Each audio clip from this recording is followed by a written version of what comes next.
Hello YouTube, welcome back to the channel. So we got a little pickup video here. It's a bit of a mix of what came in from ShipmyCards, because I did the wrestling cards over on the other channel already for that one. But then this one is the sports and all the rest of it, including some stuff for the Medano collection. And then on top of it, I did get a couple of items that came directly in the mail to me here. So I'll include those as well, and we'll do just one consolidated mail here for the last couple of weeks, basically. First one here that came in was actually I think the second to last card that I needed for this one. So as far as my goals was concerned, I had completed the set because I did pick up the last card, I think on ComC, if memory serves me. I've got it marked off the checklist anyway. But this was the second to last card. And this is from 1996, and it was the Mystery Finest Refractors. And I needed the Barry Bonds. That was one of the last cards I needed. With all the silver and everything, it's got a good refractor shine to it. So that is the Mystery Finest, because you'd see the back of these and then you peel off the front. And then depending, it would be one of these three people if you saw the back. So then you see Barry Bonds was this one. So that's how you can tell which one the numbering is. And you just see it on the front.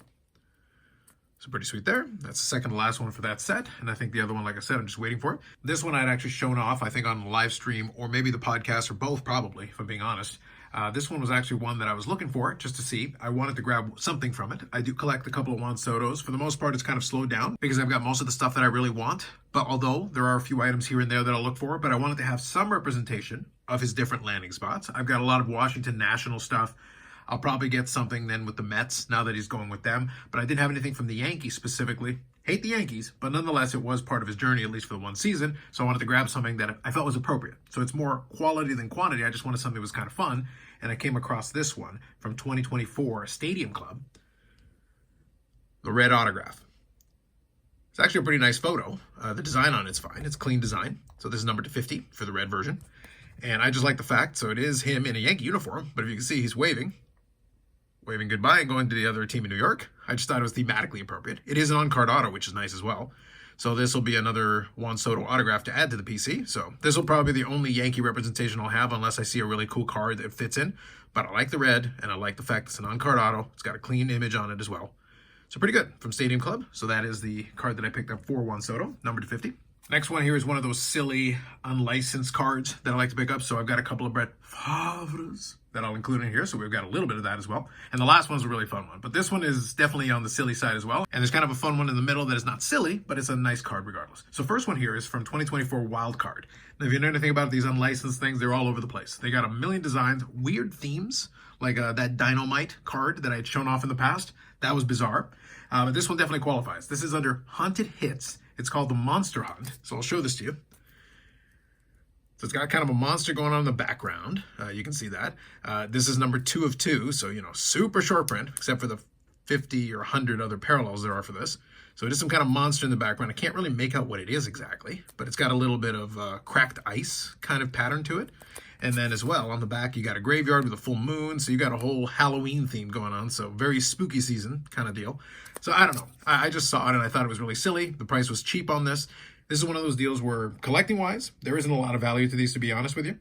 I just like having the odd representation of these. That's why I got the Dynamite card. If I see something silly like this, I'll grab it, but I'll grab it pretty cheap. So a lot of that stuff is available very inexpensively. And at that point, it's okay, at least from my perspective. But I totally understand if you'd rather not even spend a couple of bucks on it and just find something else you like. The next one here I think is a little bit more traditional in the sense of something that I'd be looking for to add to the collection. And this is from 2006, Bowman Sterling. So it was the gold memorabilia autograph. That's a pretty cool looking card. So Bowman Sterling, like I said, I'll probably get it in the other holder here, but that is numbered to 50 since it is the gold. So we do like adding the Brett Favre autographs on there. So that's a pretty solid one. And with a little bit of gold shine on there, that's fun. And we got the memorabilia piece, so authentic game-worn jersey. Let's see, since it's the big thing now, I think all they do for text, I think they just put I think it's just on the front there. Authentic game-worn jersey, and that's the certification they include on there, and then we got the autograph on there as well on the sticker. So that's more of a traditional kind of card to include in there. And for the last Brett Favre that I'm going to include on here, so a trio of them. This one was actually my silly card of the week. So I've already shown it off, but I'm going to show it anyway. Tractor. Yes, I understand it's a lawnmower, but nonetheless, they include on there, they listed as Tractor Jets. That's what's on there. It's a PSA 6 because honestly, I just wanted a copy. I didn't care. I didn't want to pay too much for it, but the whole ridiculousness of it, I love it. So lazy photoshopped in terms of that. There's actually a Packer version of this as well, so I definitely want to grab that one to go along with it, but I had to have the Tractor. That's a fun one for me. So anyway, I picked up that one up. That's kind of a mini highlight for me. All three bet cards are silly, but I like this one in particular. This is one that as soon as I heard about it, I had to get a copy. So I was very happy to add that to the collection. Next one here, I did pick up a Jamie Benn, so I've got at least one of those. This is from 23-24 Upper Deck Extended Series. This is the population count. This is the population 100, population count 100. So it's kind of an acetate card, a little bit of see-through to it. These are not serial numbered, but the population count, as it implies, the print run is 100. They listed in the corner there, and that's kind of, you can tell. So ignore the price tag on top. That's how it came from eBay. But nonetheless, I'll add that one to the Jamie Benn box. Throw that one in there as well. And then last and certainly not least, we'll show a couple of Medano cards to finish it off, and then I'll update the Medano count, so we'll be all up to date and got everything included in there. Like I said, this is ShipmyCards, and then also a couple that came directly in the mail. I'll specify. First one here is actually from the ShipmyCards. This is one that I'm filling in the mini rainbow for it. This is from 2001-2, I believe, SPX. This is the Smooth Skaters. So that is numbered to 50. There's the base version, then there's the silver, and I think there's a gold, if memory serves me. So I think it's just a 3. There's no 1 of 1 version. So that is the silver, number to 50. Early 2000s. So definitely just filling in another one there, and another memorabilia card to boot. The next one here, 24-25 Synergy Hockey. So this is a brand new product here on this one. And this is from NHL Impressions from Synergy. So I just saw the card. I liked that it looked like it had a little bit of shine going to it with the foil. And it looks like it's got a little bit of a rainbow foil thing going on, which I didn't initially see from the scan. So I think that's a nice bonus. And I also like that they used the black uniform from the, kind of the heyday of the Stars there. So I'm a big fan of that. The combination I thought worked really well. Pretty straightforward card. And also you can get these really cheap. They're not expensive at all. So I don't mind grabbing post-playing day card as long as I'm not paying a lot for it. And that's kind of the key to that. Next two cards also kind of fall into that category. Same idea. These weren't even on the Beckett checklist that I used kind of to mark it off, but nonetheless, I saw them and they were cheap enough. This is from Leaf Metal. So we're talking about unlicensed. So the 1 of 1 pre-production proofs. So I got one of these that looks like this. There's a whole bunch of them. So you can get these dirt cheap if you actually want to get them. They're kind of see-through and there's really not much going on to them. They are supposedly pre-production proofs, but they are very see-through. You can see there. You can see all the background on it. So nonetheless, that's one of those. And then retired numbers, pre-production proof, same thing. That one has got kind of a golden treasures or superfractor kind of pattern to it, depending on the brand that you like. So that's also Leaf Metal. And then you can see on the back, you can kind of see the pattern to it.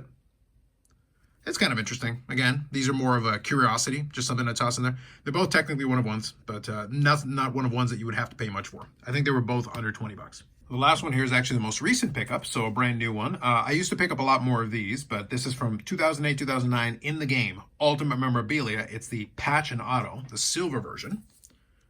That's actually a pretty solid looking design there. I like that. So you got the patch on there, you've got the autograph. It's kind of an inlay. So basically they put it on a sticker, but they put it on the inside and sandwich the cardboard on it, which is always kind of an interesting design element. Patch piece looks solid. Clean design, and then all the information you need is on here, so it tells you the year and everything. So the weird thing is, unfortunately, they don't number them. That was always the thing I didn't like about the way In the Game did these, because if for some reason this case ever got damaged and you lost the label, you'd lose all the numbering information, because it's right here. It is actually numbered to 9, so that is 2 of 9. And then this is actually the entire print run. So the print run is 7,500 cards for not only Medano here, it's this card, the gold 1 of 1, it's all of the ones in the patch auto checklist, all the ones in the memorabilias, the autographs. The entire print run for that set for the entire year is 7,500 total cards for all the players, all the subsets, all the versions. It's actually a fairly low print run, and this was a high-end product at the time. So these are actually dried up. For the most part, the supply on a lot of these have started to dry up. And for this one, really, if you want to do the mini rainbow, if you want, it's just this and the gold version. And that's all there is. The 1 of 1 gold, and then these are all out of 9. So these are tough to come by. So when I saw this, I definitely wanted to pick it up and add it to that collection. I've got a whole box of these that I've collected over the years, but a lot of them have gotten tougher and tougher over time as the supplies have dried up and a lot of the collectors already picked them up in their collections. So now let's see, I'll do just for these cards, I got the one there. We gotta have the tractor. That's a fun one. We'll definitely include that one as part of our showcase for the end of the video here. And for the last one, why don't we do this? We'll include we'll include a third different sport just to make it fun here. We'll do the Juan Soto autograph. There we go. So there's our trio of pickups, and then I'll do a little update on the Medano count, and we'll call this one a video. Now with these new additions here, we did add some cards. So now we're sitting at 2,730 different Mike Medano cards. I did add 1 autograph, so now we're at 346 different autographs, and 2 of the cards were memorabilia cards, so that takes us to 670. That is the newest numbers, updating here towards the tail end of January in 2025. Looking forward to adding some more items to the collection this year as I slowly chip away. Kind of my inadvertent goal beyond the main one for the year is one of these days I do want to get the 3,000 unique Medano cards, and that'll come down the pipeline. I'm not in a hurry. I definitely got other projects and things I'm working on. And if you follow my wrestling card channel and the other channel that I included in the description, I've definitely been making a lot of progress on that. That's where a lot of my attention has been. Although, on this channel, I still have fun with some of the stuff that I do. Still pick up my share of cards. I've got a bunch of stuff at ShipmyCards right now. It is going to be wrestling heavy, so most of it will appear on that channel. I've separated out the two so that if you don't really care about it, you don't have to watch it here. But the reality of it is that I'm still looking out there. If I see something that catches my eye or that's interesting to me, I'll definitely add it. I can say even as I record this, on Friday live stream, I showed off a card. I was able to pick up another Medano patch card from the early 2000s, Be a Player, which is going to be a really nice one, which I'll be happy to showcase when I get it in hand. But that'll be probably on a next ShipmyCards mail day a little bit down the road in the next couple of weeks. And then at the same time, there'll also be a ComC mail day probably sooner rather than later because I've got a little bit of a credit with them in terms of shipping. So let me see if I can get my hands on that one. And there should be a couple of cool cards that I'll be able to add to collection, including another one similar to this, different subset, different year, but a similar kind of idea to this. So there should be another one here down the pipeline as well. With all that said, that's it for this one. More videos coming up on the channel. Live streams on Friday at 8 p.m. Eastern Standard Time. And then at the time I'm recording this on Saturday evening, probably I'll be doing a little watch along for the AFC Championship tomorrow. That's kind of my plan tentatively. I'll probably put the placeholder on the channel after I finish uploading this one. And the plan is just to kind of hang out and watch the game. You know, we'll see. Did the Chiefs submit the right script? Are they already set up to go and try for their three-peat? Or can Buffalo actually surpass them this time around and give themselves a chance at actually securing a Super Bowl championship? We'll see. Who knows? By then, we'll also know who's coming in out of the NFC and then who's going to be the representative for them in the Super Bowl. So that'll be fun. Anyway, with that said, that'll it for me for now. Like if you like the video, subscribe to the channel. Thanks very much, and we'll catch you in the next one.